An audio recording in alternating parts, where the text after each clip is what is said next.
आगे बढ़ते हैं गौहर चिश्ती पर। राजस्थान पुलिस की प्रेस कॉन्फ्रेंस, भड़काऊ नारेबाजी के आरोप में गिरफ्तारी हुई। पुलिस ने यह प्रेस कॉन्फ्रेंस में बात कही है। 1 जुलाई से हैदराबाद में छिपा था गौहर चिश्ती। पुलिस की तरफ से यह जानकारी दी गई है और गौहर चिश्ती के करीबियों से भी होगी पूछताछ। पुलिस कोर्ट में पेश कर गौहर चिश्ती की मांगेगी रिमांड। मुखबिर के द्वारा हमें ये सूचना मिली थी कि ये हैदराबाद के अंदर छुपा हुआ हो सकता है। उसके आधार पे और फिर हमारे को लोकल पुलिस के सपोर्ट से हमने ये पता किया कि वहाँ पे पुलिस टीम वहाँ 10 दिन तक नहीं थी। पुलिस टीम हमारी है वो 11 तारीख को वहाँ पे गई थी और उसके बाद में वहाँ के जो लोकल मुखबिर तंत्र है उसके द्वारा और जो हमारे हैदराबाद पुलिस के सपोर्ट से हमने इसको दस्तयाब किया। हमने ये 25 तारीख को है वो FIR दर्ज की थी और उसके बाद में ये यहाँ से फरार हो गया था उससे पहले ही। अब उसके बारे में हम जांच कर रहे हैं कि उसका कोई क्रिमिनल बैकग्राउंड है और उसका इसके साथ में क्या लिंक है। जांच हो हर एंगल से जांच की जा रही है कि ये कहाँ पे गया है और इसका जो पीछे का रिकॉर्ड है वो उसने कहाँ पे शरण ली है, उसके बारे में जांच की जा रही है। अभी तक ऐसा कोई एंगल सामने नहीं आया है कि इसको किसका संरक्षण है क्या नहीं है। विस्तृत जांच हो रही है। गौहर जो कुछ किया उसका अफसोस है कि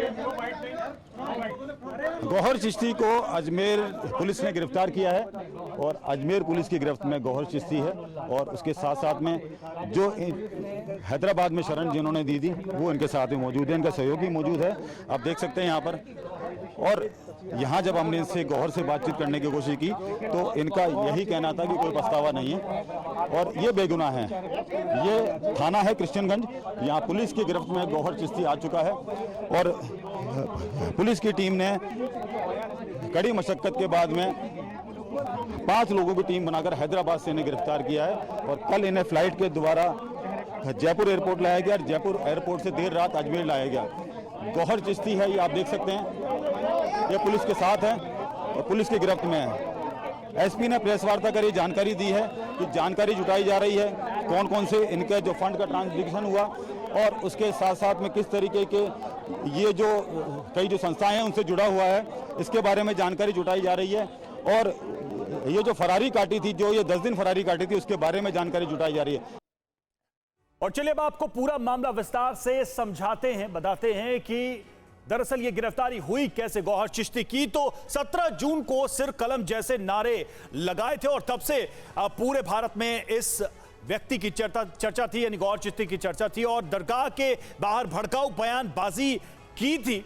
वीडियो वायरल होने के बाद 25 जून को यह केस हुआ, मुकदमा हुआ। बयान देने के बाद फरार हो गया था गौहर चिश्ती और गौहर की गिरफ्तारी के लिए 7 टीमें गठित की गई थी। 7 टीमों को लगाया गया था इस काम में। पुलिस ने हैदराबाद से गौहर को गिरफ्तार किया, जिसकी जानकारी भी हम आपको दे रहे हैं, जिसके बाद पुलिस ने इसकी ब्रीफिंग भी की। पुलिस ने क्या अपनी ब्रीफिंग में कहा, क्या बयान दिया मीडिया को गिरफ्तारी के बाद। तो पुलिस की 5 सदस्यीय टीम हैदराबाद गई थी इस सिलसिले में और हैदराबाद में 1 जुलाई से छिपा हुआ था गौहर, यह भी पुलिस के पास जानकारी थी। हैदराबाद पुलिस के सहयोग से यह गिरफ्तारी की गई, यानी गौहर को पुलिस ने पकड़ा है और पुलिस ने हुलिया बदलकर, भेष बदलकर गौहर चिश्ती को दबोचा, गिरफ्तार किया। गौहर की कॉल डिटेल की भी जांच की जा रही है कि इस दौरान उसने कहां बात की। गौहर के लिंक को लेकर हर एंगल से जांच की जाएगी, पड़ताल की जाएगी। चिश्ती को पनाह देने वाला आरोपी भी इस पूरे मामले में गिरफ्तार किया गया है।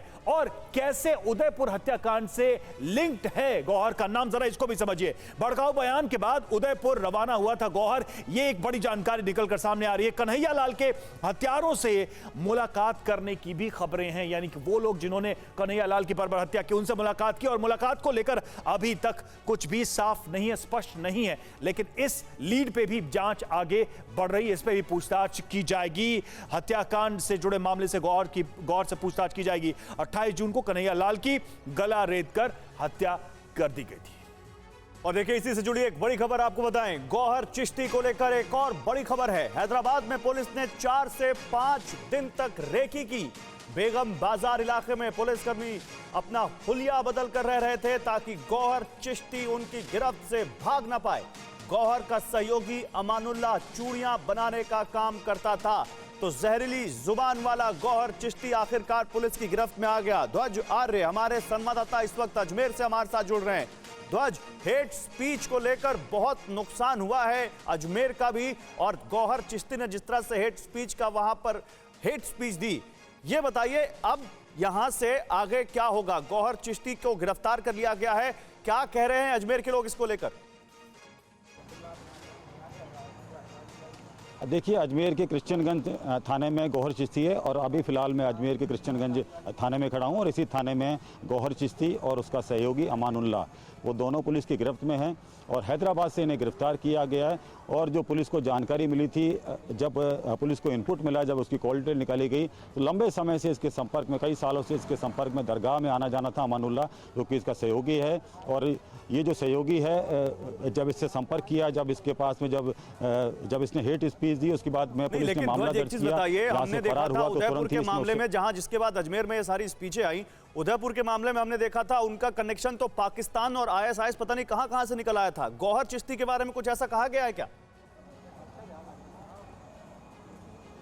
देखिए, संगठनों के बारे में जानकारी जुटाई जा रही है, लेकिन पुलिस के अधिकारी ये मान रहे हैं कि पीएफआई से इसका कनेक्शन था और लगातार, चूंकि ये खादिम था अजमेर दरगाह का, तो कई लोगों के संपर्क में था और लगातार इस तरीके की जो स्पीच ये दे रहा था और इसी की स्पीच से जो है दोनों के दोनों रियाज अत्तारी, मोहम्मद गौर से मोटिवेट हुए। सबसे बड़ी बात यह कि उदयपुर मामले में गौहर का लिंक आना अपने आप में एक नई तरह का इशारा है। शुक्रिया आपका ध्वज, हमसे जुड़ने के लिए, इस अपडेट के लिए, इस जानकारी के लिए।